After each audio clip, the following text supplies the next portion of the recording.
नमस्कार शेतकरी मित्र हो, राज्यातील शेतकरी कर्जमाफीसाठी कडू व शेतकरी नेते तसेच इतर पक्षातील नेते बऱ्याच दिवसापासून उपोषण करून आता थेट सरकारकडे रस्ता रोको आंदोलनापर्यंत गेले होते। राज्यातील शेतकऱ्यांची संपूर्ण कर्जमाफी करावी या मागण्या बऱ्याच दिवसापासून फडणवीस सरकारकडे केल्या जात होत्या, पण सरकार याकडे दुर्लक्ष करत होते। पण आज रस्ता रोको आंदोलनामुळे फडणवीस सरकारचे एक कर्जमाफी संदर्भात GR त्यांनी काढलेला आहे आणि त्या विषयी त्यांनी समितीही गठीत केलेली आहे। आता बघू मित्रांनो की त्यांनी GR मध्ये काय बोललेलं आहे। राज्यातील शेती क्षेत्रात आणि शेतकऱ्यांच्या जीवनात आमूलाग्र बदल घडून शेतकऱ्यांची थकीत कर्जांच्या विळख्यातून सोडवणूक करण्यासाठी अल्पकालीन व दीर्घकालीन उपाययोजना करण्याबाबत शासनास शिफारशी करण्यासाठी समिती गठीत करण्याबाबत त्यांनी GR नेमकाच काढलेला आहे आणि प्रस्तावना अशी दिलेली की मित्रांनो, महाराष्ट्रातील शेतकरी राज्याच्या ग्रामीण अर्थव्यवस्थेचा एक महत्त्वाचा भाग आहे। तथापि नियमित पाऊस, गारपीट, दुष्काळ, अतिवृष्टी व महापूर यासारख्या नैसर्गिक आपत्तीमुळे अनेक वेळा पिकांचे नुकसान होते। पर्यायाने शेतकऱ्यांच्या मोठ्या प्रमाणात आर्थिक नुकसान होते। त्यामुळे बाधित शेतकरी शेती कर्जाची मुदतीत परतफेड करू शकत नाही।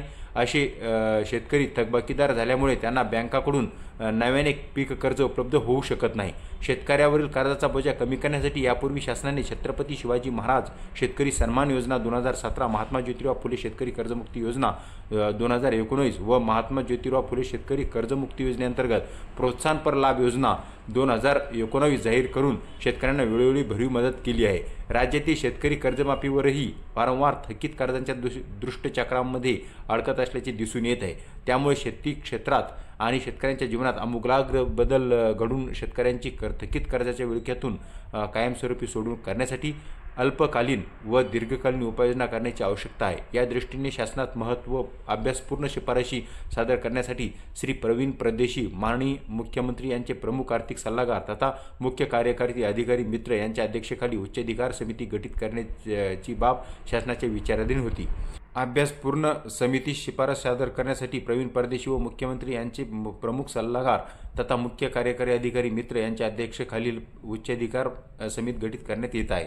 आता या समितीमध्ये मित्रांनो 9 जणांची समिती असणार आहे। यामध्ये प्रवीण परदेशी मुख्यमंत्री यांचे प्रमुख आर्थिक सल्लागार, त्याचे मुख्य कार्यकारी अधिकारी मित्र अध्यक्ष आणि इतर यामध्ये सदस्य असणार आहे। मित्रांनो,